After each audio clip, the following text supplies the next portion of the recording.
الفرقان المجيد. بعد أعوذ بالله من الشيطان الرجيم. بسم الله الرحمن الرحيم.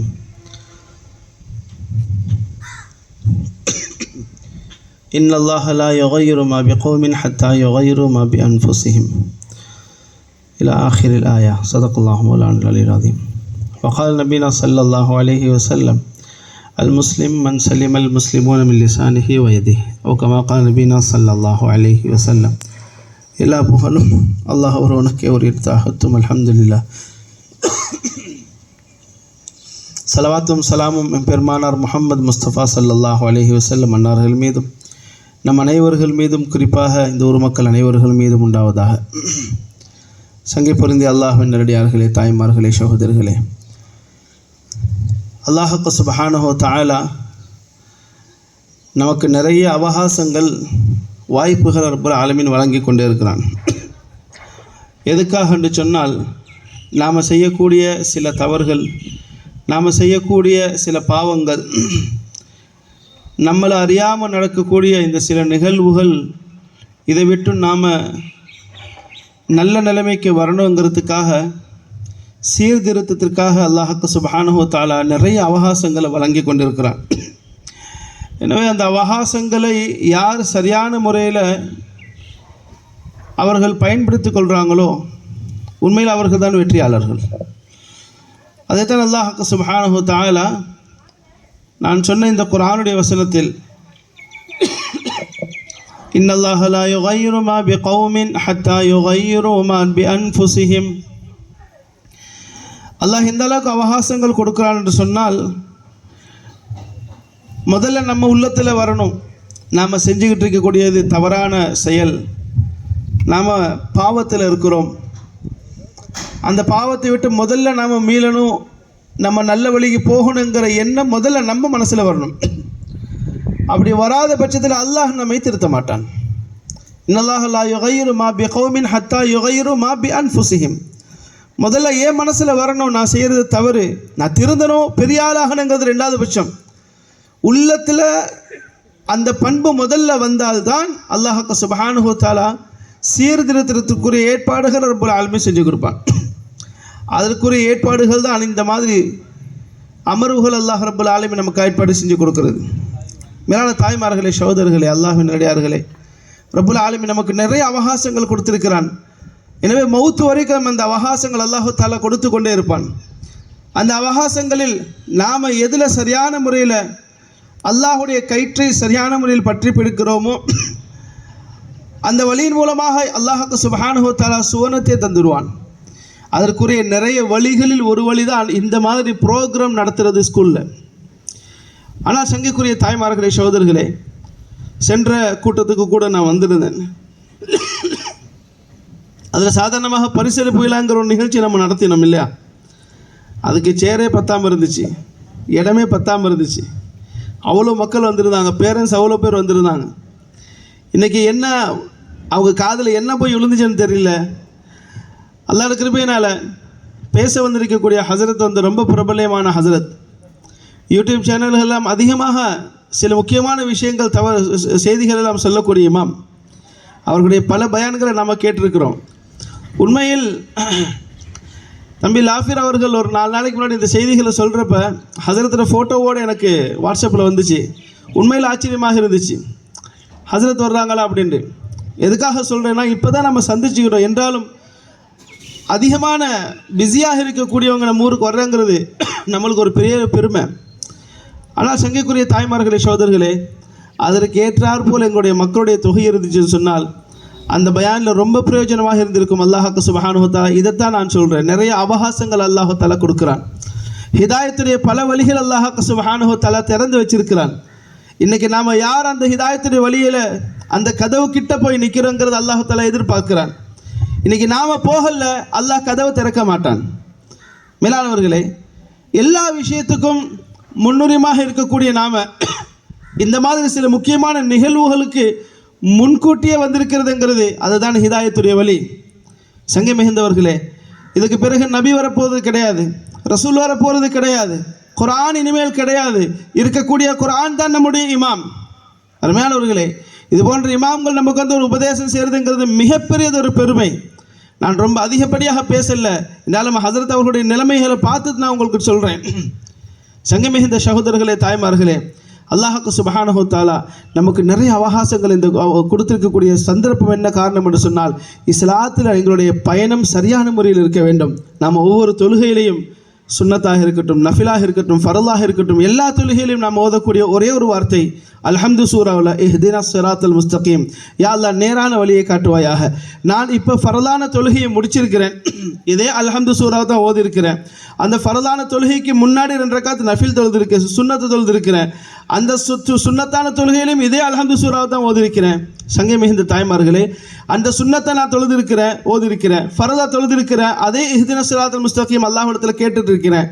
இப்போ தொழுகையை முடிச்சுட்டு வந்த உடனேயே எவனையாச்சும் நான் தாட்டணும், எவன்கிட்டயாச்சும் நான் பணத்தை பிடுங்கணும், எவனையாச்சும் நான் முடிக்கணும், இந்த எண்ணம் வரும் என்று சொன்னால், கண்ணியமானவர்களே, என்னுடைய அந்த இஹ்தினஸ் ஸிராத்தல் முஸ்தகீமில் அல்லாஹ் தஆலா எனக்கு இது வரைக்கும் ஹிதாயத்தை வைக்கல, அல்லாஹ் எனக்கு அந்த வார்த்தையிலே வைக்கலன்னு சொன்னால் என்னுடைய தொழுகையுடைய நிலைமை எப்படி இருக்கும்? இந்த ஒரே ஒரு விஷயத்துக்காக வேண்டிதான், இந்த ஹிதாயத்துக்குள்ளே வரணும் என்கிறதுக்காக வேண்டிதான், எங்களுடைய பாதை நேரான பாதையாக அமைய வேண்டும் என்பதற்காக வேண்டிதான் இவ்வளவு பெரியதொரு ஏற்பாடை இந்த நிர்வாகம் செய்கிறது. சங்கை மிகுந்த அல்லாஹ்வுடைய சகோதரர்களே, வாய்ப்பு அளித்துமைக்கு ஜஸாக்குமுல்லாஹு கைரன் கசீரன் ஃபித்தாரே. நேரம் குறுகியாக காலமாக இருக்கிறதுனால, ஹஸரத் அவர்களுடைய முக்கியமான பேச்சு இருக்கிறதுனால நான் அதிகமாக பேசல. அல்லாஹ்வுக்கு சுப்ஹானஹு வ தஆலா நம் அனைவர்களுக்கும் நேரான வழியை காட்டி தந்தருள்வானாக, சுவனத்தின் வழியை காட்டி தந்தருள்வானாக. ரப்புல் ஆலமீன் நம் அனைவர்களுக்கும் வாழும் காலத்தில் முஃமின்களாக முஸ்லிம்களாக வாழ்ந்து முஃமின்களாக மரணித்து லா இலாஹ இல்லல்லாஹ் என்கிற கலிமாவுடன் மறுத்து நபி அவர்களுடன் இருக்கக்கூடிய பாக்கியத்தை ரப்புல் ஆலமீன் மறுமையில் நம் அனைவர்களுக்கும் தந்தல்வானாக. வ ஆகிரு தஅவானா அல்ஹம்துலில்லாஹி ரப்பில் ஆலமீன். அஸ்ஸலாமு அலைக்கும் வரஹ்மத்துல்லாஹி வபரகாத்துஹு.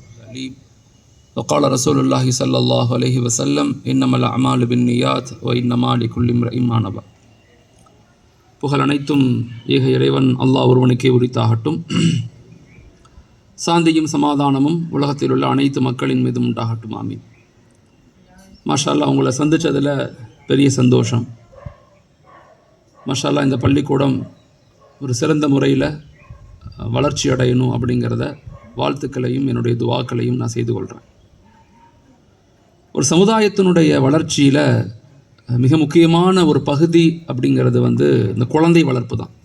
நெக்ஸ்ட் ஜெனரேஷனை உருவாக்குறது தான். இன்றைக்கி சமுதாயத்தில் பல சேவைகள் நடக்குது, பலவிதமான சேவைகள் செஞ்சு கொண்டு தான் இருக்கிறாங்க எல்லாருமே. சில பேர் மருத்துவமனைகள் உருவாக்குறாங்க, சில பேர் உணவுகள் கொடுக்குறாங்க, சில பேர் கல்வி உதவித்தொகை கொடுக்குறாங்க. இது மாதிரி பல உதவிகள், பல செயல் திட்டங்கள் சமுதாயத்தில் நடந்து கொண்டு தான் இருக்குது. எல்லாத்த விட மிக முக்கியமான ஒரு பகுதி அப்படிங்கிறது என்னென்னா, நம்ம அடுத்த சமுதாயத்தை எப்படி உருவாக்குறோம், நம்முடைய வருங்கால ஜெனரேஷன் எந்த முறையில் எந்த மைண்ட் செட்டில் கட்டமைக்கப்படுறாங்க. இங்கே எல்லாத்துக்குமே பொறுப்புகள் இருக்குது. Everybody has some responsibilities. இங்கே எல்லாத்துக்கும் பொறுப்புகள் இருக்குது. அந்தந்த சமுதாயம், அந்தந்த மக்கள் தன் பொறுப்புகளை உணர்ந்து நெக்ஸ்ட் ஜெனரேஷனை இப்படித்தான் உருவாக்கணும், ஒரு இலக்குள்ள, நீண்ட இலக்குள்ள, சமூக பொறுப்புள்ள, நல்ல கல்வி ஆளுமையுள்ள சமுதாயத்தை உருவாக்க வேண்டிய மிகப்பெரிய ஒரு பேர்டன், மிகப்பெரிய பொறுப்பு நமக்கு இருக்குது, ரெஸ்பான்சிபிலிட்டி இருக்குது. அது பேர்டனாக நம்ம ஃபீல் பண்ணாமல் அதை ஒரு பொறுப்பாக நம்ம எப்படி உருவாக்கணும். அதில் குறிப்பாக இந்த குழந்தைகளை, இன்றைக்குள்ள மனநிலையில் குழந்தைகள் எப்படியெல்லாம் இருப்பாங்க, அது பெற்றோர்களான நாம் அந்த குழந்தைகளை எப்படி உருவாக்கணும். எல்லா தாய் தந்தை எல்லாத்துக்குமே தன் குழந்தை ஒரு பெரிய லெவலில் வரணும், ஒரு வெற்றியாளனாக இருக்கணும், பெரிய சக்ஸஸ் ரேஷியோவில் இருக்கணும், என் பேர் சொல்லக்கூடிய குழந்தையாக இருக்கணும் அப்படிங்கிறத ஒரு ஆணும் ஆசைப்படுவாங்க, ஒரு பெண்ணும் ஆசைப்படுவாங்க. ஆனால் அந்த மனநிலைகளை அந்த குழந்தைகளுக்கு நம்ம சிறு வயதிலிருந்து எப்படி கொடுக்கணும் அப்படிங்கிறதான் மிக முக்கியமான விஷயம். ஆண்களை விட இதில் பெண்களுக்கு தான் அதிக முக்கியத்துவம் இருக்குது. ஒரு பெண்ணுடைய மடிதான் ஒரு குழந்தையினுடைய முதல் பள்ளிக்கூடமாக இருக்குது. அந்த பெண்ணுடைய வளர்ப்பு தான், அந்த பெண்ணுடைய பயிற்றுவித்தல் தான் ஒரு குழந்தை சமுதாயத்தினுடைய நெக்ஸ்ட் ஜெனரேஷனுடைய மிக முக்கியமான ஒரு பொறுப்பு. ஒரு குழந்தையை உருவாக்கணும் அப்படின்னு சொன்னால் அதுக்கு 2 கண்களாக இருக்கிறவங்க, ஒன்று டீச்சர்ஸ், இன்னொன்று பேரண்ட். டீச்சர்ஸும் பேரண்ட்டும் சேர்ந்து தான் ஒரு மாணவ சமுதாயத்தை சிறந்த மாணவ சமுதாயமாக உருவாக்க முடியும். ஸோ எப்படி உருவாக்கலாம்?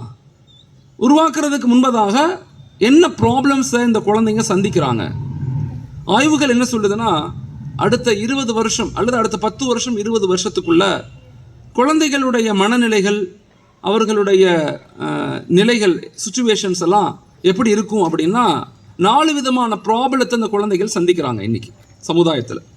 இதை பெற்றோர்கள் கொஞ்சம் நல்லா கவனித்து, டீச்சர்ஸ் கொஞ்சம் கவனம் எடுத்து அந்த குழந்தைகளை உருவாக்க முயற்சிக்கணும். ஒன்று, அந்த குழந்தைகளுக்கு மத்தியில் இருக்கக்கூடிய மிகப்பெரிய ப்ராப்ளம் கல்ச்சரல் டிக்ளைன்னு சொல்கிறாங்க. கலாச்சார சீர்கேடு இன்னைக்கு அதிகரித்து கொண்டே இருக்கு. அவங்க முடிவெட்டுறது, அவங்க போடுற ட்ரெஸ்ஸு, அவங்க பார்க்குற படங்கள், அவங்க யூஸ் பண்ணுற கேஜெட்ஸு, அவங்க பார்க்குற சீரியல்ஸ், நெட்ஃப்ளிக்ஸில் ப்ரைமில் பார்க்கக்கூடிய அந்த சீரியல்ஸு, இது எல்லாமே ஒரு விதமான கலாச்சார மாற்றத்தை சமுதாயத்தில் கொடுத்து கொண்டே இருக்குது. நம்ம தெரிஞ்சோ தெரியாமலோ அந்த குழந்தைங்க அதில் மாட்டிக்கொள்கிறாங்க. அப்போ கல்ச்சரலி டிக்ளைன் ஆகிறாங்க. நம்ம சொல்கிறத அவங்க அண்டர்ஸ்டாண்ட் பண்ண முடியாது. ரெண்டாவது ப்ராப்ளம் இருக்குது பிஹேவியரிசம். குழந்தைகளுடைய அணுகுமுறை, குழந்தைகளுடைய குணநலங்களில் பெரிய மாற்றங்கள் ஏற்படுது. முன்னாடியெல்லாம் நல்லா யோசிச்சு பாருங்கள், நம்ம சின்ன பிள்ளையாக இருக்கும் போதெல்லாம் அம்மா அப்பா நம்ம எதாவது சொன்னாங்கன்னா நம்ம வாட்டுன்னு கேட்போம், வாட் என்னன்னு கேட்போம். ஆனால் இன்றைக்கி உள்ள குழந்தைகள்கிட்ட ஏதாவது நம்ம சொன்னால் ஒய்ன்னு தான் கேட்பாங்க. வாட்டுங்கிற ஜெனரேஷன் இப்போ இல்லை, ஒய் அப்படிங்கிற ஜெனரேஷனாக அவங்க மாறிட்டாங்க. ஏன் நான் செய்யணும் அப்படின்னு ஒரு கேள்வி அவங்கள்ட்ட ரைஸ் ஆகும். அவங்களுடைய பிஹேவியரிசம் மாறிக்கொண்டே வருது. இன்னும் குறிப்பாக ஆய்வுகள் என்ன சொல்லுதுன்னா, 1996க்கு பிறகு பிறந்த குழந்தைங்க 2016 வரைக்கும், இந்த 20 ஆண்டுகளில் பிறந்த குழந்தைங்க இன்னைக்கு சமுதாயத்தில் எப்படி இருக்கிறாங்கன்னா, அவங்க அறிவு சார்ந்து வளர்ச்சி அடைந்த மாதிரி இருக்கும். நம்ம பயன்படுத்தாத மொபைல் பயன்படுத்துவாங்க, ஆப் பயன்படுத்துவாங்க, டெக்னாலஜியை பயன்படுத்துவாங்க. ஆனால் அவங்க எமோஷ்னலி பெரிய வீக்காக இருப்பாங்க. நம்ம அம்மா அத்தாலாம் அடித்தா நம்ம வாங்கிட்டு திரும்பி அவங்க பக்கத்துலேயே போவோம். நான் எனக்கு ஞாபகம் இருக்குது, என்னெல்லாம் கட்டி போட்டு வைப்பாங்க வீட்டில், ஓடி வெளியே போய் விளாடக்கூடாதுன்னு கட்டி போட்டு வைப்பாங்க. நம்ம தெரியாமல் காலை அவுத்துட்டு ஓடிடுவோம். வீட்டுக்கு வந்தால் அடி விழுவோம், அம்மா அடிப்பாங்க. அந்த அடியை வாங்கிட்டு திரும்பி அவங்க பக்கத்துலேயே தான் உட்காருவோம், அங்கே தான் சாப்பிடுவோம், நமக்கு கோவமே வராது. ஆனால் இன்றைக்கி நம்ம இந்த காலத்து பிள்ளைங்க எப்படின்னா, ஒரு வார்த்தையை நம்ம அதிகமாக பேசிட்டாவே, ஏன் இப்படி பண்ணுறேன்னு அதட்டி பேசிட்டா அந்த குழந்தைங்க சாப்பிட மாட்டேங்கிறாங்க, பக்கத்தில் வரமாட்டேங்கிறாங்க. இப்போ எமோஷ்னலி அவங்க பலகீனமாக இருக்காங்க. சின்ன சின்ன வார்த்தைகளுக்கெல்லாம் அவங்க பதட்டம் அடைகிறாங்க. கடந்த 6-7 மாதத்தில் மட்டும் தமிழகத்தில் மட்டும் 100 குழந்தைகள் சூசைட் பண்ணியிருக்கிறாங்க, தற்கொலை பண்ணியிருக்கிறாங்க. ஒரு பெண் குழந்தை மாடியிலேருந்து கூச்சிருக்கிறாங்க. ஏன்னா அவங்க அம்மா ஃபோன் தரலன்னு சொல்லி, முடிவெட்ட சொல்கிறாங்கன்னு அந்த பையன் சூசைட் பண்ணிக்கிட்டாங்க. இதெல்லாம் ஸ்கூல் படிக்கிற பிள்ளைங்க, காலேஜ் படிக்கக்கூடிய பிள்ளைங்க இல்லை, ஸ்கூலில் படிக்கக்கூடிய பிள்ளைங்க. இப்போ எமோஷ்னலி அவங்க வீக்காக இருக்காங்க. அப்போ அவங்களுடைய பிஹேவியரிசத்தை எப்படி நம்ம அணுகணும்? சமுதாய வளர்ச்சி அடையணும், சமுதாயம் முன்னேறணும்னு இன்றைக்கி எல்லாருமே ஆசைப்படுறோம். ஆனால் மாற்றம் எங்கேருந்து வரணும்னா நம்ம குடும்பத்திலிருந்து ஏற்படணும். ஒரு தனி மனிதனுடைய வளர்ச்சி தான் ஒரு ஃபேமிலியுடைய வளர்ச்சி. பல ஃபேமிலியுடைய வளர்ச்சி தான் ஒரு மஹல்லாவுடைய வளர்ச்சி. பல மஹல்லாக்களுடைய வளர்ச்சி தான் ஒரு ஊரினுடைய வளர்ச்சி. பல ஊரினுடைய வளர்ச்சி தான் ஒரு மாநிலம். பல மாநிலத்தின் வளர்ச்சி தான் நாடு. நாட்டினுடைய வளர்ச்சி தான் சமூக மாற்றம். இப்படித்தான் சமூக மாற்றம் அடையும். வெறுமனே சும்மா எல்லாரும் பயான் பேசினா சமூக மாற்றம் அடையாது. எல்லாரும் சேர்ந்து பேசுகிறோம், நோன்பு வைக்கிறோம், 2 ரக்காயத்து தொழுகிறோம், உடனே சமூகம் மாறாது. எல்லாருமே பாடுபடணும், முயற்சிக்கணும். அந்த முயற்சி எங்கேருந்து ஆரம்பிக்கணும்? நம்ம வீடுகள்லேருந்து ஆரம்பிக்கணும். நம்மள்கிட்ட இருந்து முதல்ல ஆரம்பிக்கணும். நம்மள்கிட்ட இருந்து. Everybody wants to change the world, but nobody wants to changes. எல்லாத்தையும் மாற்ற நினைக்கிறோம், நாம் மாற மாட்டேங்கிறோம். நாம் மாறாத வரைக்கும் எதையுமே மாற்ற முடியாது. நம்ம இந்த உலகத்தில் வாழ்ந்தோங்கிறதுக்கு ஒரு மிகப்பெரிய அத்தாட்சி நம்ம பிள்ளைங்க தான். இப்போ நான் மௌத்தா போனால் என்னை பற்றி யாரும் பெருசாக பேச மாட்டாங்க. ஆனால் நம்ம வாழ்ந்ததுக்கு அத்தாட்சி நம்ம குழந்தைங்க. ஆனால் அந்த குழந்தைகளை சரியாக உருவாக்கணுமா? ஒரு இலக்குகளோடு உருவாக்கணுமா? ஒரு விஷனோடு உருவாக்கணுமா? என்னிடத்துல 3 குழந்தை இருக்குது. என் குழந்தை ஒன்று டாக்டர் ஆக்கணும், ஒன்று ஆலிமாக்கணும், ஒன்று ஜட்ஜ் ஆக்கணும் அப்படிங்கிற உணர்வுகளில் அந்த குழந்தைகளை பார்க்குறோமானா இல்லை. இன்றைக்கி சுய சுதந்திரம் அதிகமாயிருச்சு, ஆணுக்கும் சரி பெண்ணுக்கும் சரி. வீட்டுக்கு போனால் அத்தாவுக்கு தனி ஃபோன், தனி சுதந்திரம், அம்மாவுக்கு தனி ஃபோன், தனி சுதந்திரம். சுதந்திரத்தில் என்னை கஷ்டப்படுத்தாத, என்னை ஃப்ரீயாக விடு அப்படிங்கிற மனநிலை இன்றைக்கி பெற்றோர்களுக்கு ஏற்பட்டுருச்சு. இதை ரொம்ப ஆழமாக நம்ம யோசிக்கணும். நம்ம சாதாரணமாக இதை நினைக்கிறோம். இதான் பெரிய பாதிப்பே அங்கே தான். ஒவ்வொரு பெற்றோர்களும் டீச்சர்ஸும் குழந்தைகள் மீது ஒரு கவனம் இருக்கணும், ஒரு ஃபோக்கஸ் இருக்கணும். அவங்கள கண்காணிச்சுக்கிட்டே இருக்கணும். அவங்க மேலே ஒரு பார்வை நமக்கு இருக்கணும். அந்த கவனம் எல்லா நிலையிலும் இருக்கணும். அவங்க படிக்கும்போது. நம்ம தொழுகும்போது எத்தனை பெற்றோர் நாம் மனதில் கை வச்சு பாருங்கள், குழந்தைகளுக்காக டெய்லி துவா செய்கிறோம், பேர் சொல்லி துவா செய்கிறோம். நம்ம பிள்ளைங்க தான், நம்ம பெற்றெடுத்த பிள்ளைங்க தான், நம்ம அவங்கள என்ன அளவுக்கு நம்ம கவனமாக பார்க்குறோம். இப்போ பிஹேவியரிசம் மாறுது குழந்தைகள்கிட்ட. அதே மாதிரி ஆட்டிடியூட், அவங்களுடைய அணுகுமுறை எல்லாமே சேஞ்ச் ஆகுது. அது மாதிரி ஸ்ட்ரெஸ், மன அழுத்தம் குழந்தைகளுக்கு. அப்போ இதெல்லாம் ப்ராப்ளம்ஸ். இப்போ இதை எப்படி சரி செய்யணும், இது எப்படி நம்ம பிரச்சனைகளை எப்படி தீர்வு ஆக்கணும். பிரச்சனைகள் இருக்கத்தான் செய்யும், அதுக்கு என்ன தீர்வுங்கிறத நம்ம யோசிக்கணும். வாட் இஸ் த ரெமெடிஸ், என்ன தீர்வு அப்படிங்கிறத பெற்றோர்கள் யோசிக்கணும். அதை யோசித்து செயல்படுத்தினா தான் மாற்றங்களை உருவாக்க முடியும். குழந்தை வளர்ப்பு அப்படிங்கிறது 4 ஸ்டேஜில் குழந்தைகளை நம்ம உருவாக்கணும். 4 ஸ்டேஜாக குழந்தைகளுடைய லைஃப்பை பிரிச்சுக்கணும். முதல் ஸ்டேஜ் அப்படிங்கிறது ஒரு பெற்றோருடைய முக்கியமான ஸ்டேஜ். அது ஒரு குழந்தை பிறந்து 6 மாதத்துலேருந்து 6 வயசுக்குள்ளே, ஒரு குழந்தை பிறந்து 6 மாதத்துலேருந்து 6 வயசுக்குள்ளே ஒரு பெற்றோர்கள் அஸ் எ பாசிட்டிவ் ரோல் மாடலில் இருக்கணும். அந்த குழந்தைகள்கிட்ட அஸ் எ பாசிட்டிவ் ரோல் மாடல்னால் ஒரு முன்மாதிரியான பெற்றோர்களாக இருக்கணும். அந்த ஏஜில் ஒரு குழந்தைக்கு குழந்தையினுடைய நியூரான்ஸ், குழந்தையினுடைய தலையில் எல்லாத்துக்குமே நியூரான்ஸ்னு ஒரு பகுதி இருக்கும். மனிதனுடைய மூளை 3 பகுதியாக இருக்கும். அதில் அந்த உச்சி பகுதிக்கு பேர் நியூரான்ஸ். அங்கே தான் செல்கள் உருவாகும். அந்த இடம் இருக்குது. அந்த 6 வயசுக்குள்ளே ஒரு குழந்தை 13 மொழிகளை கற்றுக்கொள்ள முடியுமா? 13 மொழிகளை கற்றுக்கொள்ளக்கூடிய ஆற்றல் அந்த 6 வயசுக்குள்ளே இருக்குது. எல்லாத்தையும் அப்சர்வ் பண்ணுவாங்க, ஆனால் எதையும் திரும்ப சொல்ல தெரியாது. நம்ம பேசுகிறது எல்லாம் புரியும் நமக்கு, அந்த குழந்தைகளுக்கு. நம்ம என்ன பேசுகிறோம், எதுக்கு பேசுகிறோம், சண்டை போடுறோம், எல்லாமே அப்சர்வ் ஆகும். நம்ம நினைக்கிறோம் அந்த குழந்தைக்கு புரியாதுன்னு, எல்லாம் புரியும், ஆனால் திரும்பி சொல்ல தெரியாது. அப்சர்விங் பவர் ஜாஸ்தியாக இருக்கும். அதனால தான் தமிழ் இலக்கியங்களில் சொல்லுவாங்க, 5இல் விளையாதது 50இல் விளையாது, 5இல் விளையாதது 50இல் விளையாதுன்னு தமிழ் இலக்கியத்தில் சொல்லுவாங்க. ஸோ மிக முக்கியமான ஒரு பகுதி இந்த ஏஜ் தான். 6 மாதத்துலேருந்து 6 வயசு வரைக்கும். 6 மாதத்துக்கு பிறகே குழந்தைக்கு டிக்னிட்டி ஏற்படுதுங்கிறாங்க. டிக்னிட்டினா ஒரு விதமான பிடிவாதத்தன்மை ஏற்படும். 6 மாதத்துக்கு பிறகு ஒரு தாய் குழந்தைக்கு பால் கொடுக்க மறந்துட்டாங்க, இல்லை கொடுக்கல அப்படின்னா அந்த குழந்தை கத்தல பக்கத்து வீட்டுக்காரெல்லாம் முழிச்சு வந்துடுவோம். அந்த அளவுக்கு அந்த குழந்தை தன்னுடைய அந்த இதை வெளிப்படுத்தும், ஆதங்கத்தை வெளிப்படுத்தக்கூடிய தன்மை வந்துடும். ஆஸ் எ பாசிட்டிவ் ரோல் மாடலில் அந்த குழந்தைகளை உருவாக்கணும். ஆஸ் எ பாசிட்டிவ் ரோல் மாடல்னால் குழந்தைகளுக்கு முன்னாடி தொழுகணும். வீட்டில் பெற்றோர்கள், குறிப்பாக தாய் குழந்தைக்கு முன்னாடி தொழுகணும். குழந்தைக்கு முன்னாடி குர்ஆன் ஷரீஃப் ஓதணும். தாதா எப்படி தொப்பி போடுறாங்க, தாதி எப்படி ஏழைகளுக்கு உதவி செய்கிறாங்க, அத்தா எப்படி பள்ளிவாசலுக்கு போகிறாங்க, அம்மா எப்படி மக்கன்னா போடுறாங்க, புர்கா போடுறாங்க, இதை நம்ம குழந்தைகளுக்கு முன்னாடி வாழ்ந்து காட்டணும், புரிய வைக்கணும். இதுதான் பாசிட்டிவ். அந்த குழந்தைகளுக்கு முன்னாடி சண்டை போடக்கூடாது. ஒரு கணவன் மனைவியுடைய உறவு முறைகளை அந்த குழந்தைங்க அப்சர்வ் பண்ணுவாங்க, பேச மாட்டாங்க. அத்தா ஏன் திட்டுறாங்க அம்மாவை, அம்மா ஏன் அத்தா சொல்கிறத கேட்குறதில்ல, எல்லாமே புரிய ஆரம்பிக்கும். வீடுகளில் உள்ள பிரச்சனைகள் அந்த குழந்தைகளுக்கு விளங்க ஆரம்பிக்கும். அந்த குழந்தைங்க பாதிப்படைவாங்க. இப்போ நாம் ரொம்ப கேர்ஃபுல்லாக குழந்தைகளுக்கு மத்தியில் நம்ம லைஃப்பை வச்சுக்கணும், ரொம்ப கேர்ஃபுல்லாக வச்சுக்கணும். குறிப்பாக அந்த குழந்தைகள்கிட்ட சின்ன சின்ன ஹிதுமத்துகள் செய்ய சொல்லணும். வீட்டில் உள்ள பெரியவங்க, இது ரொம்ப குறைஞ்சு போனதாக நான் ஃபீல் பண்ணுறேன். வீட்டில் வயசானவங்க, மாற்றம் என்பது உடனே எல்லாம் மாறாது. இன்றைக்கி பெண்கள்கிட்ட நான் அதிகமாக சொல்கிறது, வீட்டில் உள்ள மூத்தவங்கள் மீது ஒரு கரிசனம், ஒரு அன்பை வெளிப்படுத்துங்க. அந்த குழந்தைகளை அவங்களோட இணைச்சி விடுங்க, அவங்களுக்காக துவா செய்யுங்க. அந்த துவாவை அந்த குழந்தைகள்கிட்ட பேசுங்க. நான் உனக்கு இன்றைக்கி துவா செஞ்சேன், எனக்கு நீ துவா செஞ்சியான்னு கேளுங்க. அந்த ஏஜில் கொஞ்சோன்னு கவனம் செலுத்துங்க. குழந்தைகளை எழுந்திருக்கும் போது பக்கத்தில் உட்காருங்க, மெதுவாக எழுந்திரிங்க. நைட்டு படுக்கும்போது பக்கத்தில் உட்காந்து படுக்க வைங்க. இதெல்லாம் ஒரு தாய் ஒரு தந்தை செய்ய வேண்டிய விஷயம். சின்ன சின்ன வார்த்தைகளை பேசுங்க, சின்ன சின்ன கருத்துக்களை பகிர்ந்து கொள்ளுங்க.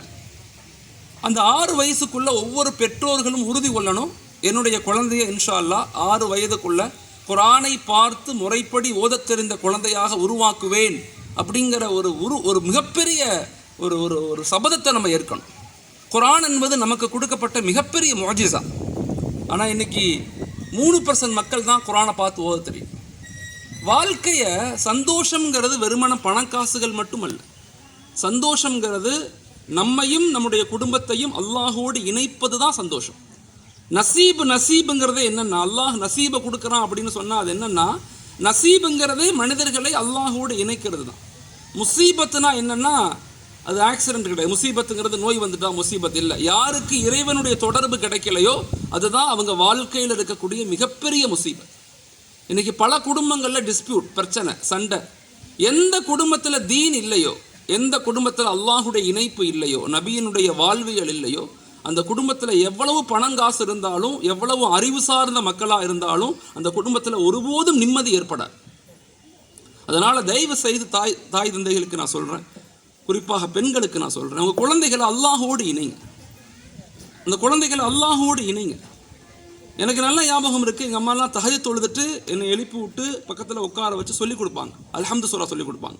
எனக்கு நல்ல ஞாபகம் இருக்குது. நான் 5 வயசு 6 வயசுலலாம் கஷ்டமாக தான் இருக்கும், ஆனால் பழகிட்டால் ஈஸியாயிரும். டெய்லி சொல்லிக் கொடுப்பாங்க. எங்கள் அம்மாவுக்கு எழுத படிக்கலாம் தெரியாது, குர்ஆன் மட்டும்தான் ஓத தெரியும், எழுத படிக்க தெரியாது. அப்போ அந்த காலத்தில் உள்ள தாய்மார்கள் எழுத படிக்க தெரியாது, ஆனால் குழந்தைகளை உருவாக்குனாங்க. இன்றைக்குள்ள தாய்மார்கள் பெரிய பெரிய படிச்சிருக்கிறாங்க, ஆனால் காலைல எத்தனை மணிக்கு எழுந்திருக்கிறாங்க அப்படிங்கிறது நம்மளே கேட்டுக்க வேண்டியதான். எத்தனை மணிக்கு காலைல எழுந்திருக்கிறோம் நம்ம. அதனால் தயவு செய்து உருவாக்கம், ஒரு சமூக கட்டமைப்பில் குழந்தைகளை உருவாக்கும் போது ஒரு தாய் தகப்பன் செய்ய வேண்டிய மிக முக்கியமான முதல் பணி என்பது 6 மாதத்திலிருந்து அந்த 6 வயசுக்குள்ள as a positive role model, முன்மாதிரியான ஒரு தாயாக, ஒரு முன்மாதிரியான தந்தையாக நம்ம இருக்கணும். நேரம் கொடுக்கணும், கூட உட்காந்து சாப்பிடணும், இதெல்லாம் செய்யணும். 2வது ஸ்டேஜ் அப்படிங்கிறது 7 வயதிலிருந்து குழந்தையினுடைய 12 வயது வரைக்கும் அந்த குழந்தைகளை அஸ் எ மாஷரா கண்காணித்து வளர்க்கணும். கண்காணிக்கணும். குழந்தைங்க என்ன பார்க்குறாங்க, மொபைலில் என்ன பார்க்குறாங்க, ரூம் கொடுக்குறோமா, தனியாக ரூம் கொடுக்கக்கூடாது. தனியாக ரூம் கொடுக்குறீங்க அப்படின்னா கதவு போடக்கூடாது, லாக் இல்லாத கதவு தான் இருக்கணும், இல்லை துணி மட்டும்தான் தொங்கணும். இன்றைக்கி ஆய்வுகள் என்ன சொல்லுதுன்னா, காலேஜில் படிக்கக்கூடிய மாணவர்களை விட பள்ளிக்கூடங்களில் படிக்கக்கூடிய மாணவர்கள் தான் ஈஸியாக கெட்டு போகிறாங்க அப்படின்னு சொல்கிறது ஆய்வு சொல்லுது. நிறைய தவறுகள் செய்கிறாங்க. அதனால் அந்த 7 வயதிலிருந்து 12 வயது வரைக்கும் மிக முக்கியமான ஒரு ஸ்டேஜ். அந்த ஸ்டேஜில் அந்த குழந்தையோடு ஒரு பெற்றோர் பாண்டிங்கை உருவாக்கணும், ஒரு பாண்டிங் ஏற்படணும். 2 பேர்த்துக்கு மத்தியில் ஒரு நெருக்கம் இருக்கணும். எத்தனை தாய்மார்கள் தந்தைமார்கள் குழந்தைகளுக்கு முத்தம் கொடுக்குறீங்க? டெய்லி முத்தம் கொடுக்கணும். ஒரு ஆண் குழந்தைக்கு ஒரு பெண் நெத்தியில் முத்தம் கொடுக்கணும் அம்மா, ஒரு பெண் குழந்தைக்கு அத்தா நெத்தியில் முத்தம் கொடுக்கணும். முத்தம் கொடுத்து பழகணும், அன்பாக பேசணும். எழுப்பும்போது நான் அறிவு இருக்கா, இந்த நேரம் ஆச்சுன்னு திட்டக்கூடாது. பக்கத்தில் உட்காந்து கொஞ்சம் மெதுவாக கையில் வச்சு தான் எழுப்பணும். நைட்டு படுக்கும்போது பக்கத்தில் உட்கார வச்சு தான் படுக்க வைக்கணும். இங்கே என்னென்னா எல்லாரும் பிஸி ஆகிட்டோம், எல்லாரும் பிஸி, அத்தாவும் பிஸி, அம்மாவும் பிஸி. பிஸினா அது உண்மையான பிஸியாக வளர்ச்சி அடைஞ்சிட்டோம். பிஸியாகி பெரிய அப்படியும் இல்லை, சம்பாத்தியமும் பெருசாக ஒன்றும் ஆக மாட்டேங்குது. ஆனால் பிஸியாகவே இருக்கிறதா காட்டிக்கொள்கிறோம். குழந்தைகளுக்காக ஒரு நேரம் கொடுக்கணும், அவசியமாக குழந்தைகளுக்கு நேரம் கொடுக்கணும். இப்போ நான் சமீபத்தில் ஒரு 3 நாளைக்கு முன்னே என் பொண்ணோட நான் பேசிக்கிட்டு இருந்தேன்.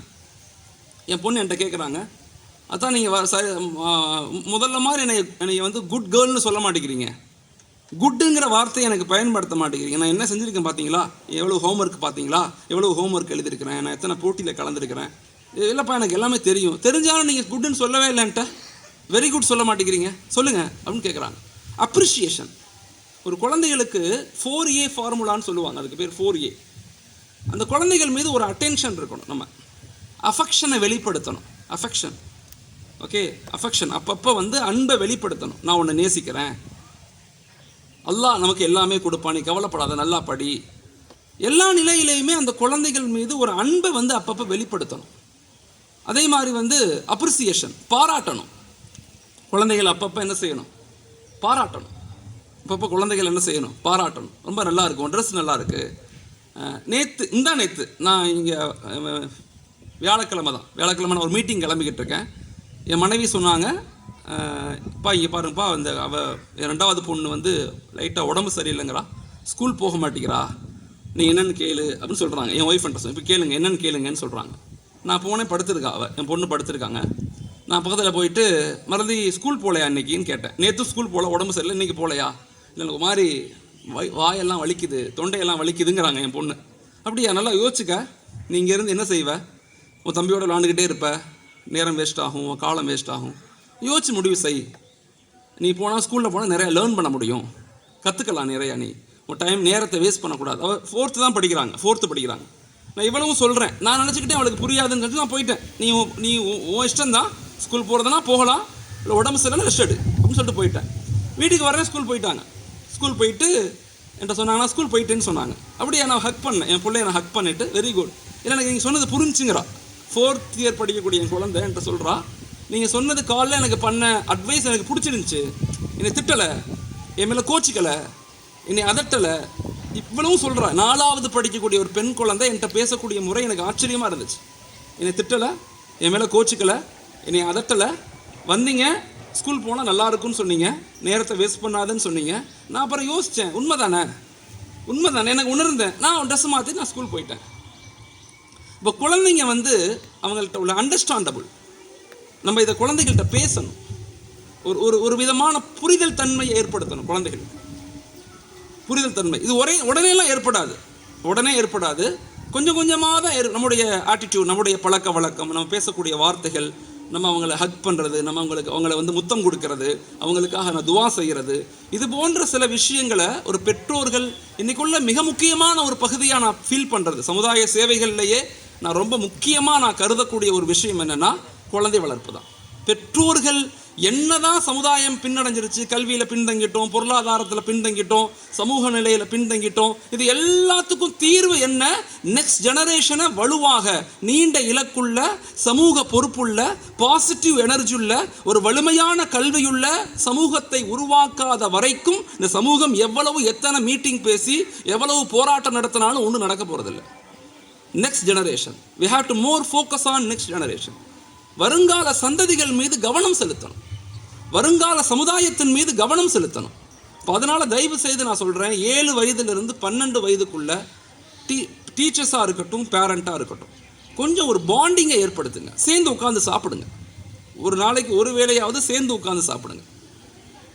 நீங்கள் குழந்தைக்கு உணவு பரிமாறுங்க, குழந்தை உங்களுக்கு உணவு பரிமாறட்டும். சேர்ந்து உட்காந்து சாப்பிடும்போது துவா கேளுங்க. சாப்பாட்டு துவா என்ன, ஒழுக்கம் என்ன சொல்லுங்கள் பார்க்கலாம்.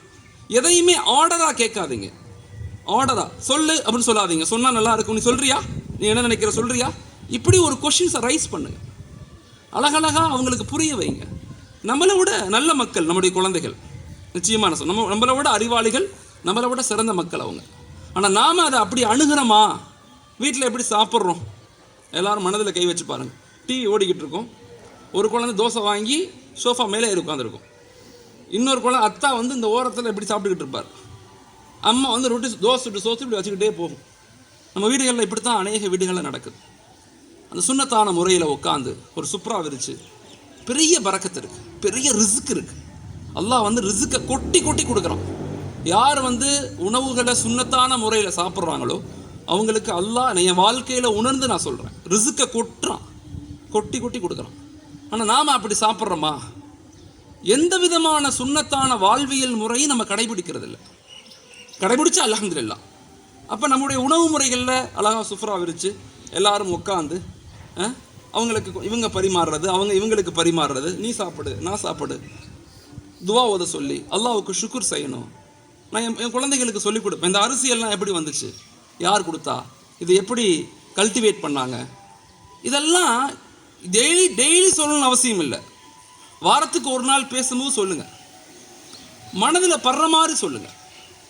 அறிவு சார்ந்த அல்ல, இது உணர்வு சார்ந்த விஷயம், உணர்வு சார்ந்தது ஒரு ஃபீலிங். இதெல்லாம் இந்த ஃபீலிங்கை மெதுவாக அந்த குழந்தைகளுக்கு அப்படியே ஷேர் பண்ணுங்கள், குழந்தைகளுக்கு அப்படியே எடுத்து வைங்க. அந்த குழந்தைங்க உங்களை நேசிக்க ஆரம்பிப்பாங்க, உங்களை அறியாமையே உங்களை மீது அன்பு செலுத்த ஆரம்பிப்பாங்க. இந்த பாண்டிங் இங்கே மிஸ் ஆகும் போது தான் இந்த 12 வயசுக்குள்ளே மட்டும்தான் ஒரு ஆண் குழந்தையும் சரி, ஒரு பெண் குழந்தையும் சரி, ஒரு பயம் கலந்த பெற்றோர்கள் மீது ஒரு மரியாதை இருக்கும், பயம் கலந்த மரியாதை. அதே 13 ஏஜுக்கு போயிட்டாங்கன்னா, டீனேஜுக்கு போயிட்டு 13, 14, 15, 16, 17, 18, 19 இந்த 7 வருஷம் டீனேஜ்னு சொல்லுவாங்க. இந்த டீனேஜுக்குள்ளே போயிட்டாங்கன்னா நம்மளால் சரி பண்ண முடியாது. நீங்கள் இந்த ஆரம்பத்திலிருந்தே அந்த பழக்கத்தை, அந்த பாண்டிங்கை, அந்த இணைப்பை, அந்த அன்பை நீங்கள் உருவாக்காமல் 16 வயசு 18 வயசில் காலேஜ் ஃபஸ்ட் இயர் படிக்கும்போது என் பிள்ளை என் பேச கேட்க மாட்டேங்கிறான், சொல்கிறதையே விளங்க மாட்டேங்கிறான், மௌலானா நசீஹத் பண்ணுங்கன்னா ஒருபோதும் கேட்க மாட்டான். எப்படி கேட்பான்? எல்லா பெற்றோரும் எங்கே வர்றோம்னா இந்த நேரத்தில் தான் வர்றோம். அப்போ பாண்டிங் எங்கே ஏற்படும்னா 12 ஏஜுக்குள்ளே பாண்டிங் வரணும். ஒரு பெற்றோருக்கும், ஒரு தாய்க்கும், ஒரு மகளுக்கும், ஒரு தந்தைக்கும் மகனுக்கும் ஒரு பாண்டிங், சரியான பாண்டிங் இருக்கணும், இணைப்பு இருக்கணும். இந்த இணைப்பு இல்லைன்னா என்ன நடக்கும்? வெளியிருந்து யாராவது பாண்டிங் கொடுக்கும்போது அவன் என்ன நினைக்கிறான், பெற்றோர்களை விட சிறந்தவங்க இந்த பெண் தான், பெற்றோரோடவே சிறந்தவங்க இந்த ஆண் தான் அப்படின்னு நினச்சிக்கிறாங்க. பாண்டிங் அங்கேருந்து வரலை, அங்கேருந்து முத்தம் கொடுக்கப்படலை, அங்கேருந்து அன்பான வார்த்தைகள் எழுப்பலை, சாப்பிட்டியான்னு கேட்கல, எப்படி சாப்பிட்டேன்னு கேட்கல, உடம்ப நல்லா பார்த்துக்கன்னு சொல்லலை. இப்போ கூட இருக்கிற நண்பர்கள் சொல்லும்போது ஆஹா எங்கள் பெற்றோர்களை விட இவங்க ரொம்ப நேசிக்கிறாங்க அப்படின்னு ஒரு பாண்டிங் வந்து இங்கிட்டு போயிடுது. இப்படி தான் நிறைய பிரச்சனைகள் சமூகத்தில் ஏற்படுது. அது பெற்றோர்கள் குழந்தைகளை கண்காணித்து வளருங்க. பேக்குகளை எடுத்து பாருங்கள், பேக்கில் என்ன வச்சுருக்கிறாங்க. வாரத்துக்கு ஒரு தடவை 2 வாரத்துக்கு ஒரு தடவை பிள்ளைங்களுடைய பேக்கை எடுத்து விரித்து பார்க்கணும் என்ன வச்சுருக்காங்க. சின்ன சின்ன குழந்தைங்க என்ன செய்வாங்க, அடுத்த விட்டு பென்சில் பேனா புக்கெல்லாம் எடுத்துகிட்டு வந்துடுவாங்க. வருத்தப்பட்டு நான் சொல்கிறேன், சில விஷயங்கள் சொல்கிறது கூச்சமாக இருக்குது. பெரிய பெரிய பாதிப்புகள் ஸ்கூல் படிக்கக்கூடிய பிள்ளைங்களுக்கு ஏற்படுது. நான் சொல்கிறது பெரிய வகுப்பெல்லாம் இல்லை, 8th 9th 10th பிள்ளைங்களுக்கு சொல்கிறேன். நான் ஒரு இஸ்லாமிய ஊருக்கு போயிருந்தேன். அங்கே ஒரு பெற்றோர் என்னை சந்திக்க வந்தாங்க கவுன்சிலிங். சொன்னாங்க, மௌலானா என் பையன் தெரியல, ஒரு 6 மாதமாக அமைதியாகவே இருக்கிறான், எதுவும் பேச மாட்டேங்கிறான், வீட்டுக்கு வந்தால் பேசவே மாட்டேங்கிறான், எப்போ பார்த்தாலும் அமைதியாகவே இருக்கிறான். அப்படியா அப்படின்னு அவனை கூப்பிட்டு நான் பேசுகிறேன், கவுன்சிலிங் பேசுகிறோம். கொஞ்சம் நேரம் பதிலே பேச மாட்டேங்கிறான், நான் பேசிக்கிட்டே இருக்கிறேன். கொஞ்சம் நேரம் பேசி பேசி பேசி சில முறையெல்லாம் இருக்குது. அப்படி பேசினா அவங்க வாயிலிருந்து வந்துடும் உண்மை. அவன் கடைசியில் சொல்லிட்டு ஆமாம் நான் ட்ரக்ஸ் பயன்படுத்துகிறேன்ட்டான். 9th படிக்கக்கூடிய பையன் ட்ரக்ஸ் பயன்படுத்துகிறான். அல்லாஹ் பாதுகாக்கணும்.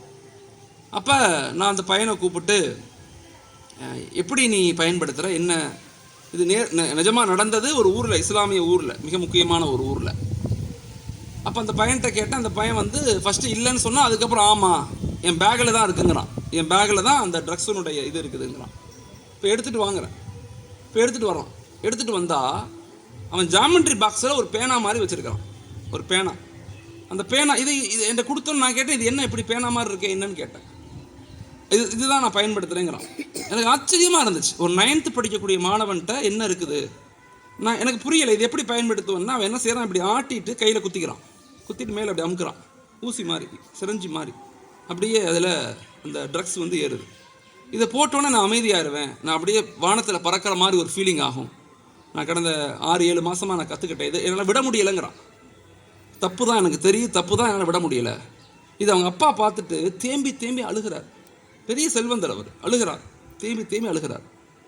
அப்போ நான் சொன்னேன், பிள்ளைங்களை கண்காணித்து வளருங்க, கவனிங்க அவங்களுடைய ஆட்டிடியூட், அவங்க நண்பர்கள் யார், அவங்க யார்கிட்ட பேசுகிறாங்க, அவங்க நண்பர்கள் வீடு எங்கே இருக்குது, ஸ்கூல் டீச்சர்ஸ் யார், எப்படி படிக்கிறாங்க, இது எல்லாமே ஒரு பெற்றோர் தெரிஞ்சுக்கணும்.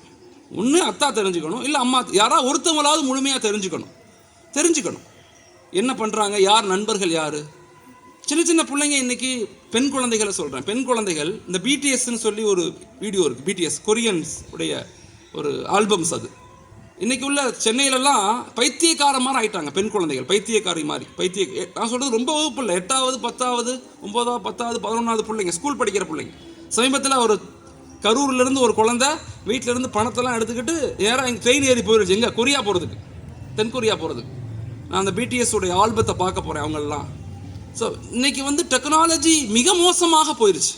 மொபைலில் என்ன பார்க்குறாங்கன்னு பெற்றோர்கள் தயவு செய்து கவனிங்க. என்ன பார்க்குறாங்க, என்ன படிக்கிறாங்க, என்ன செக் பண்ணுறாங்க. மொபைலை தனிமையில் கொடுக்காதீங்க, தனி அறையில் பயன்படுத்த விடாதீங்க. இதெல்லாம் பெற்றோருடைய கடமைகள். ஒன்று நடந்த பிறகு எல்லாரும் வருத்தப்பட்டு ஒரு புண்ணியமும் இல்லை. ஏன்னா இன்றைக்கி காலங்கள் வேக வேகமாக சுழலுது. யாரையும் இங்கே குறை சொல்ல முடியாது. நம்ம பிள்ளைங்க நம்ம தான் பாதுகாக்கணும். அதனால் 12 வயசுக்குள்ளே அசிய மாஸ்டராக இருந்து குழந்தைகளை கவனிங்க. 3வது ஸ்டேஜ் இருக்கு, அது 13வது வயதிலிருந்து 19வது வயது வரைக்கும். குழந்தைகள்கிட்ட நண்பர்களாக நடந்து கொள்ளுங்க. தோள் மேலே கை போடுங்க, மடியில் படுங்க, உங்கள் மடியில் படுக்க வைங்க, பக்கத்தில் உட்காருங்க, விளையாடுங்க, சேர்ந்து விளையாடுங்க. என் பொண்ணு 8th படிக்கிறாங்க, ஸ்கூல் விட்டு வருவாங்க. நான் வீட்டில் இருந்தால் கேட்பேன், பாப்பா என்ன படிச்சிங்க, என்ன கற்றுக்கிட்டீங்க ஸ்கூலில் இருந்துன்னு கேட்பேன். ஒன்றும் இல்லையே, எப்பயும் போல தான் அப்படின்னு சொல்லுவாங்க. சொல்ல மாட்டாங்க, ஷேர் பண்ண மாட்டாங்க. 13வது வயசு வந்தோடனே நம்மள்கிட்ட ஷேர் பண்ண மாட்டாங்க, நம்ம பக்கத்தில் வர மாட்டாங்க, பக்கத்தில் உட்கார மாட்டாங்க. இயற்கையிலேயே அவங்க தனிமையை விரும்புவாங்க. இது வந்து யதார்த்தம். உலகத்தினுடைய முறையே அப்படித்தான். நானும் அப்படித்தான் இருந்திருப்பேன், நீங்களும் அப்படித்தான் இருந்திருப்பீங்க. என்ன இந்த காலத்தில் கொஞ்சம் அது வந்து ரொம்ப மெச்சூராக தெரியும். நம்ம காலத்தில் அந்த மெச்சூரிட்டி இருக்காது. நமக்கு 10வது படிக்கிற வரையும் ஒன்றுமே தெரியாது. 10வது படிக்கிற வரையும் ஒன்றுமே தெரியாது. ஆனால் இன்றைக்கி அது மாதிரி இல்லை, எல்லாம் மாறி போச்சு, எல்லாம் டெவலப் ஆயிடுச்சு. அப்போ நான் கேட்பேன், அவங்க இல்லை எப்பயும் போல தான் இருந்துச்சும்பாங்க. அப்போ நாங்கள் 2 பேரும் ரிங் பால் விளாடுவோம், வீட்டுக்குள்ளேயே பால் போல் ஆடுவோம். அவங்க பால் போடுவாங்க, நான் பிடிப்பேன், நான் விளாடுவேன். விளாடும்போது அப்போ நான் கேட்பேன், what's going on your school, watts happen அப்படின்னு கேட்டோன்னே சொல்லுவாங்க, இது மாதிரி என் ஸ்கூலில் இத்தனை பிள்ளைங்க இருக்காங்க, இந்த பிள்ளை எனக்கு இதை சொன்னிச்சு, இந்த டீச்சர் இதை சொல்லிட்டாங்க அப்படின்னு சொல்லி அவங்க எல்லாம் சொல்லுவாங்க. எப்போ ஷேர் பண்ணுவாங்கன்னா, நீங்கள் எப்போ இன்வால்வ் ஆகுறீங்களோ அப்போ தான் ஷேர் பண்ணுவாங்க. அது நண்பர்களாக குழந்தைகளுக்கு நாங்கள் மாறணும். மெச்சூரிட்டியாக ஒரு பேரண்ட் இருக்கணும், மெச்சூராக இருக்கணும். எப்போ பார்த்தாலும் திட்டிக்கிட்டே இருக்கக்கூடாது. நான் அடிக்கடி சொல்லுவேன், ஒரு வாரத்துக்கு முன்னாடி என் மனைவி எனக்கு கால் பண்ணுறாங்க. அவங்களும் ஸ்கூல் டீச்சராக இருக்காங்க. கால் பண்ணி சொல்கிறாங்க, இது மாதிரி உங்கள் பிள்ளை சாப்பிட மாட்டேங்கிறா, சாப்பிடவே இல்லை, காலையிலும் சாப்பிடல, மதியமும் சாப்பிடல, என்னென்னு கேளுங்க. நான் ஃபோன் வாங்கி கேட்குறேன், ஏன் சாப்பிட்லப்பா, ஏன் சாப்பிடல? இல்லை, டெய்லி உப்புமாவை போடுறான் அம்மா, டெய்லி உப்புமா தான், எப்போ பார்த்தாலும் நேற்று உப்புமா, நேற்று உப்புமா, இன்றைக்கி உப்புமா, முடியல, சாப்பிட முடியல அப்படின்னு சொல்கிறாங்க. அவங்க சொன்னாங்க, என் மனைவி ஏன்ப்பா அப்படி பண்ணுற? இல்லை, ஸ்கூலுக்கு நேரமாகிடுச்சு, ரொம்ப கஷ்டமாயிருச்சு, எனக்கு உடம்பு சரியில்லை, அதனால் உப்புமா நான் செஞ்சுட்டேன். அப்போ நான் சொன்னேன், பரவாயில்லப்பா நீ சாப்பிட்டுக்கன்னு சொன்னேன். இல்லை நான் சாப்பிட மாட்டேன். அம்மாவுக்கும் மகளுக்கும் சண்டை, 2 பேரும் சண்டை போடுறாங்க, சாப்பிட மாட்டேன்னு சொல்லி. வீட்டுக்கு வந்தோடனே நான் என் பொண்ணை கூப்பிட்டேன், பேசினேன். எதுக்கு இப்படி கோச்சிக்கிற, ஏன் கோவப்படுற? சூழ்நிலை ஒரு மனிதனுக்கு இருக்கத்தானே செய்யும், பாவம் இல்லை, அவங்க காலைல நினச்சி கஷ்டப்பட்டு சமைக்கிறாங்களே, அப்படி அமைதியாக உட்காந்துருக்காங்க. நான் சொன்னேன், எத்தனை பேருக்கு உணவு இல்லை காலில் தெரியுமா? நீ என்னைக்காவது பெக்கர்ஸை பார்த்துருக்கியா? ரோடுகளில் எவ்வளோ பேர் கஷ்டப்படுறாங்க சாப்பாட்டுக்கு வழி இல்லாமல். நம்ம உணவுகளை வேணான்னு சொல்கிறோமே. இப்படி தான் நான் பேசுவேன், புரிய வச்சேன். உடனே சரி நான் சாப்பிட்டுக்கிறேன், இனிமேல் சாப்பிட்டுக்கிறேன் இன்ஷா அல்லாஹ். அப்போ சொல்லிட்டு சொன்னால் என் பொண்ணு என்ன சொல்கிறாங்க, இப்படி நீங்கள் அமைதியாக சொல்ல மாட்டேங்கிறாங்க, அம்மா திட்டுறாங்க, திட்டுறாங்க, உனக்கெல்லாம் அறிவு இல்லை, உன்னை பட்னி போடணும், உன் சாப்பாடே கிடையாது நாளில் இருந்து, இப்படிலாம் திட்டுறாங்க என்னைய, எனக்கு கோவம் வந்துடுச்சு அப்படிங்கிறாங்க. குழந்தைங்க அப்படி தான் இருப்பாங்க. நீ 7ஆவதுக்கு மேலே போயிட்டாவே குழந்தைங்க டிக்னிட்டி அதிகமாயிரும். இன்றைக்கெல்லாம் திட்டினோம்னா கோவப்படுறாங்க, திரும்பி நம்மள்ட்ட கோவப்படுவாங்க. நம்மள மாதிரிலாம் கிடையாது, எவ்வளோ அடி வாங்கினாலும் திரும்பி கட்டி பிடிச்சிக்குவோம் அம்மா அப்படிலாம் கிடையாது. நம்ம காலம் மாதிரி கிடையாது குழந்தைங்க. அவங்கள்ட்ட நண்பர்களாக தோளில் கை போட்டு ஃப்ரெண்ட்ஷிப்பாக தான் ஒரு மாற்றத்தை ஏற்படுத்தணும். இப்போ குழந்தைகள்கிட்ட சொன்னால் எதையும் மறைக்காத, எதையும் நீ என்கிட்ட மறைக்காத, எல்லாத்தையும் ஷேர் பண்ணு. என் மனைவியும் நானும் சரி அடிக்கடி என் குழந்தைகளுக்கு சொல்கிற வார்த்தை அதுதான். இன்றைக்கி உள்ள பெரிய ப்ராப்ளமே அதான். பேரண்ட்டிலேருந்து குழந்தைங்க எல்லாத்தையும் மறக்க நினைக்கிறாங்க, ஹிடன் பண்ணுறாங்க, மறைச்சிக்கிறாங்க. வருத்தம், கஷ்டம், ஃபெயிலு, இல்லை ஸ்கூல் பிள்ளைங்க திட்டாங்க, இல்லை டீச்சர் திட்டாங்க, எதையுமே வீட்டில் சொல்கிறதில்ல, மறைக்க நினைக்கிறாங்க. நீங்கள் சொல்லணும், மறைக்காதன்னு சொல்லணும். எதையும் உன்ட்ட மறைக்காது, எதையும் எல்லாம் சொல்லு, பயப்படாத, நான் உன்னை திட்ட மாட்டேன், நான் உன்னை அடிக்க மாட்டேன், எதுவும் செய்ய மாட்டேன் என்ன சொல்லு. எல்லாமே பிள்ளைங்க அம்மாட்ட ஷேர் பண்ணணும், அத்தாட்ட ஷேர் பண்ணணும். அந்த ஷேரிங் எப்போ வரும்னா, எப்போ நீங்கள் நண்பர்களாக நீங்கள் நெருங்குறீங்களோ அப்போ தான் ஷேரிங் வரும். நீங்கள் நண்பர்களாக இல்லாமல் அப்படியே ஒரு ஹிட்லர் மாதிரி திட்டிக்கிட்டே இருக்கிறது, நீ உன்னை பெற்றதுக்கு அரிசி மூட்டையை பெற்றிருக்கலாம், நீ எல்லாம் எதுக்கு பிள்ளையா பிறந்த, சில நேரங்களில் கோபத்தில் என்ன வார்த்தைகள் வர்றதோ பேசிடுறோம். ஸல்லல்லாஹு அலைஹி வஸல்லம் மேராஜுடைய இரவுக்கு போயிட்டு வந்த பிறகு மக்கள்கிட்ட பேசும்போது பெண்கள்கிட்ட சொன்னாங்க, நான் நரகத்தில் அதிகமான பார்க்கறது பெண்கள் தான் சொன்னாங்க. நரகத்தில் நான் அதிகமாக பெண்களை பார்த்தேன்னு சொன்னாங்க. பெண்கள் கேட்டாங்க, யா ரசூலல்லாஹ், நாங்கள் என்ன தவறு செஞ்சோம், எங்களையே நரகத்தில் அதிகமாக பார்த்தீங்க? அப்போ நபி சொன்னாங்க, நீங்கள் சீக்கிரமே சபிச்சிடுறீங்க, சீக்கிரமே உங்கள் சாபத்தை வெளிப்படுத்துறீங்க. 2வது, கணவன் உங்களுக்கு கஷ்டப்பட்டு உங்களுக்கு சம்பாத்தியம் பண்ணுவாங்க, ஆனால் பெண்கள் ஒரு செகண்டில் உன்னை கட்டி நான் என்ன வாழ்ந்தேன் அப்படிங்கிற வார்த்தை, அந்த வார்த்தை ஹதீஸ்லே வருது. உன்னை கட்டி என்ன வாழ்ந்தேன், எனக்கு நிம்மதியே இல்லைங்கிறத டக்குன்னு என்ன செய்கிறீங்க, வெளிப்படுத்துறீங்க. இது அல்லாஹ்வுடைய கோப பார்வைக்கு சமமானது. வாழ்க்கைங்கிறது கஷ்டம், துன்பம், இன்பம் எல்லாம் கலந்து தான் இருக்கும். லைஃப்ங்கிறது எப்பயுமே ஒரே நாள் மாதிரி இருக்காது. அப்போ குழந்தைகள் மீது தயவு செய்து சாபங்களை இடாமல், திட்டாமல், கோவப்படுற நேரத்தில் கோவப்படுங்க, கண்டிங்க, தண்டிக்காதீங்க. தண்டனைக்கும் கண்டிப்புக்கும் வித்தியாசம் இருக்குது. கண்டிப்புங்கிறது அது மனதை நோகடிக்காது. தண்டனைங்கிறது மனதை நோகடிச்சிடக்கூடாது, மனதை உடைச்சிடக்கூடாது. ஓகே, என்னதான் நம்ம பிள்ளையா இருந்தாலும் அவங்களுக்குன்னு சுய சிந்தனை இருக்கும், சுய அறிவு இருக்கும், சுய சுதந்திரம் இருக்கும். அதை நாங்கள் மதிக்கணும், அதை நாங்கள் ஏற்றுக்கொள்ளணும். சிறு குழந்தைகளுக்கு ஒரு எறும்பு ஊறி போனாலும் இடையில போய் கை வச்சுட்டா அந்த எறும்பு நம்ம நிமிர்ந்து பார்க்கும். ஓகே, புழுவுக்கும் என்ன இருக்குது, டிக்னிட்டி இருக்குது. புழுவுக்கும் ரோஷம் வரும், எறும்புக்கும் ரோஷம் வரும். அதே பெற்றோர்கள் நாம் குழந்தைகளை எப்படி அணுகணும் அப்படிங்கிறது ஒரு கலை. அது அப்போ அது கலையை நம்ம சரியாக பின்பற்றாமல் புள்ள ஒன்று கெட்டு போயிடும். இந்த காலத்தில் என்ன நடக்குது, ஒன்று ஓவர் செல்லம் கொடுக்குறோம், இஷ்டத்துக்கு செல்லம், கண்ணில் பார்க்குறதெல்லாம் வாங்கி கொடுத்துறோம், கேட்குறதெல்லாம் வாங்கி கொடுக்குறோம். நோன்னு சொல்லி பழகணும். ஒரு பேரண்ட் குழந்தைகிட்ட நோ, அது கிடையாது உனக்கு. அழுகட்டும், அடம் முடிக்கட்டும்ங்கிற, கொஞ்சம் நேரம் அடம் முடிக்கட்டும், கத்துக்கதுன்னு கத்தும், அழுத பிறகு யாருமே தூக்கம். எங்கள் வீட்டில் அதெல்லாம் இருக்குது, நாங்கள் சொல்லிடுவோம். என் அத்தாட்டையும் சொல்லுவேன், எங்கள் அம்மாட்டையும் சொல்லேன், பிள்ளைங்க அழுதா தூக்கக்கூடாது, அடம் பிடிச்ச அழுத தூக்கக்கூடாது. என் பிள்ளை அடம் பிடிச்ச அழுதா யாரும் தூக்க மாட்டாங்க, எல்லாம் அவங்கவுங்க வேலையை பார்த்துக்கிட்டே இருப்பாங்க. கொஞ்சம் நேரம் அழுவான் என் பையன், கொஞ்சம் நேரம் அழுவான், அழுதுட்டு எல்லாத்தையும் பார்ப்பான், யாரும் தூக்கலையா விறுவிறு அம்மாட்ட போயிடுவான், அம்மாவே கட்டி பிடிச்சிக்குவான், முடிஞ்சு போச்சு. அப்போ குழந்தைக்கு என்ன வேலை எல்லாம் புரிய ஆரம்பிக்கும். நம்ம அடம் பிடிச்சி அழுகும் போது யாராவது அப்படியே இன்னைக்கு உள்ள பெற்றோர்கள், குறிப்பாக பெண்களுக்கு நான் சொல்கிறேன், குழந்தை அழுதாவே போட்டு தூக்கிடுறோம், டக்குன்னு தூக்கி நஞ்சு வச்சுக்கிறோம். அழுகாத அழுகட்டும்னு விடுவோம், கொஞ்சம் நேரம் அழுகட்டுமே, கொஞ்சம் அழுகட்டும். அடமுடிக்க பழக்கக்கூடாது, அடமெண்ட்டாக மாற்றிடக்கூடாது. அடமெண்ட்டாக கொஞ்சம் கண்டுகொள்ளாமல் விடணும், கொஞ்சம் அழுதா அழுகட்டும், கொஞ்சம் அழுகிறவளே அழுவான், அழுகு முடிச்ச பிறகு நின்று போயிடும். எப்படி நின்றுட்ட பிறகு வந்து கட்டி பிடிச்சிக்குவான். யாராவது தூக்கி கொஞ்சிட்டோம், முடிஞ்சு போச்சு, அவனுக்கு தெரிஞ்சிடும், ஆஹா ஒரு அடிமை சிக்கிட்டான் நமக்கு. இதெல்லாம் நமக்கு தெரியாதுன்னு நினைக்கணும். குழந்தைகளுக்கு அப்படித்தான், அவங்க நாலேஜ், அவங்க நியூரான்ஸ் அப்படித்தான் செயல்படும்.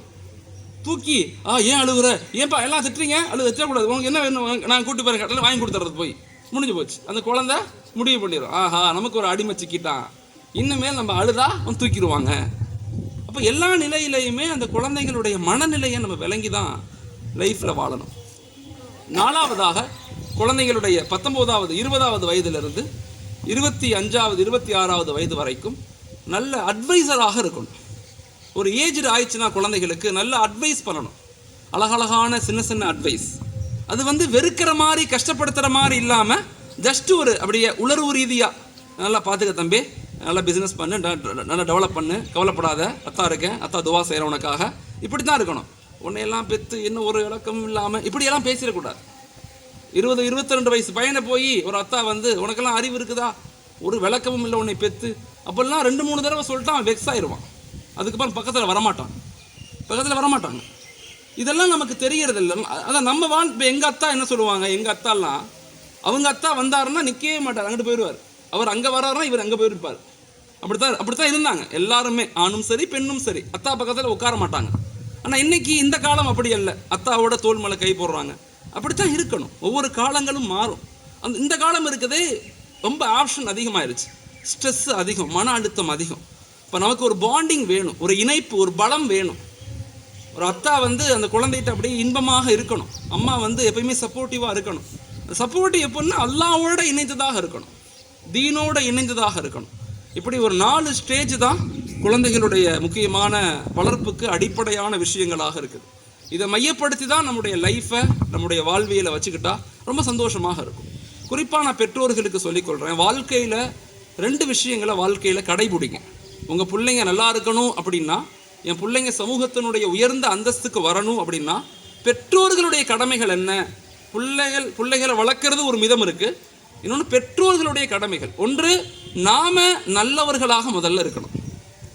நாங்கள் நல்லவர்களாக இருந்தால் மட்டும்தான் என் குழந்தைகளுக்கு அல்லாஹுடைய ஹிதாயத் நசீபு கிடைக்கும்.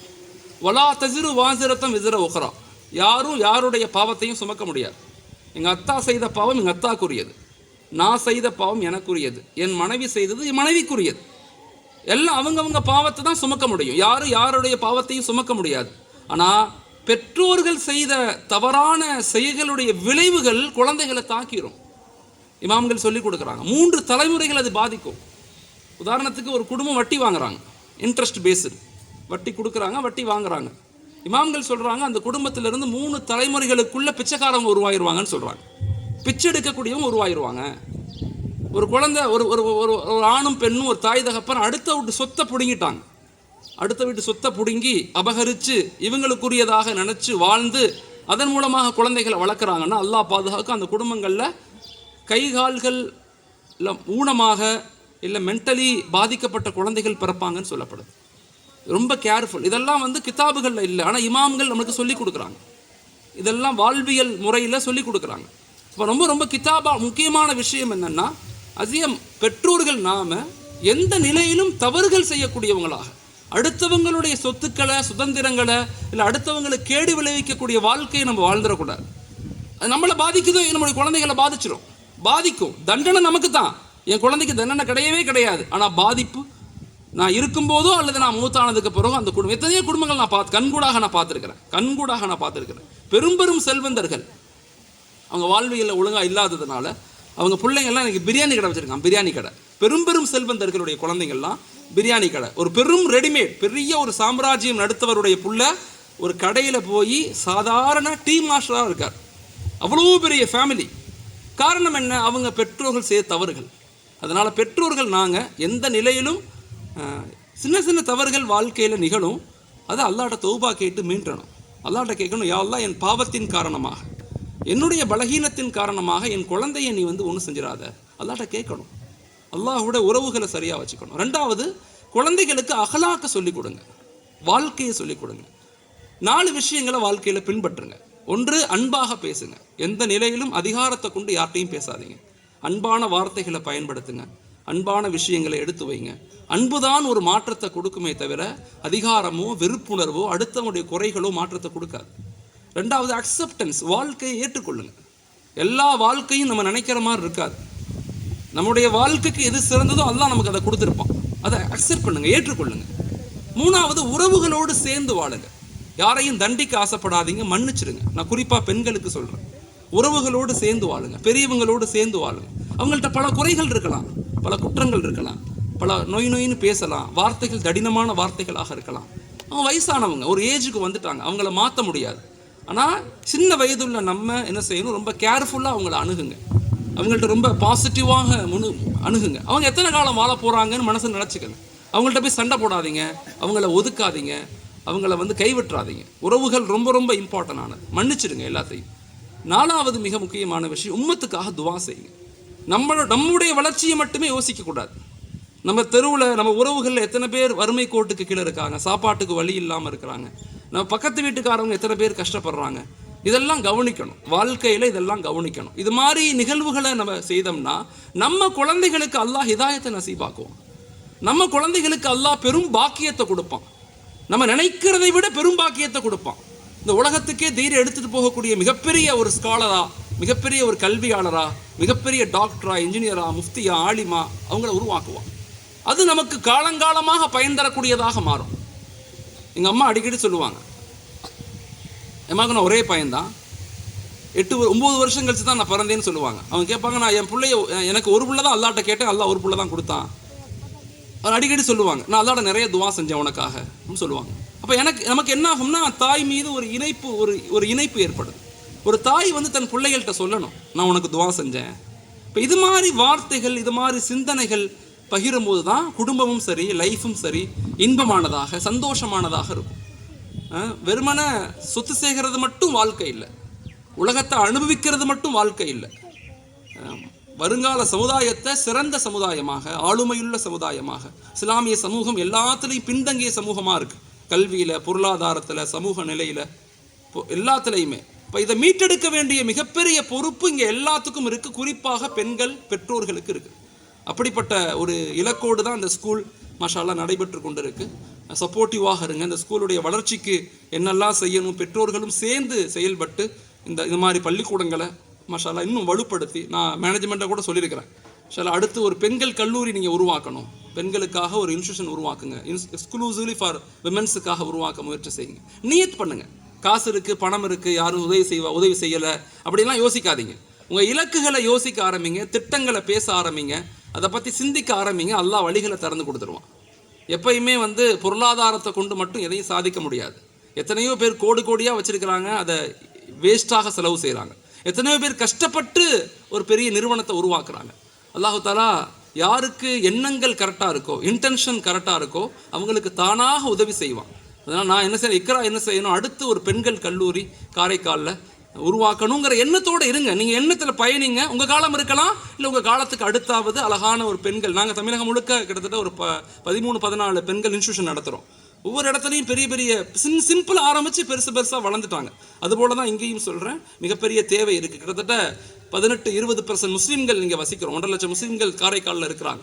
இங்கே ஒரு பெண்கள் கல்லூரி இருக்கான்னு எனக்கு தெரியலை, ஆனால் இருக்கிறதுக்கு, உருவாக்குறதுக்கு முயற்சி செய்யுங்க. அதை பற்றி யோசிக்க ஆரம்பிங்க. வாய்ப்புகளும் மாஷா அல்லாஹ் உதவிகளும் தானாக கிடைக்கும். அல்லாஹ் தஆலா இந்த ஸ்கூலை, இந்த மக்களை, உங்கள் எல்லாத்தையும் பொருந்திக் கொள்ளணும். ஜஸாக்குமுல்லாஹ். அஸ்ஸலாமு அலைக்கும் வரஹ்மத்துல்லாஹி வபரகாத்துஹு.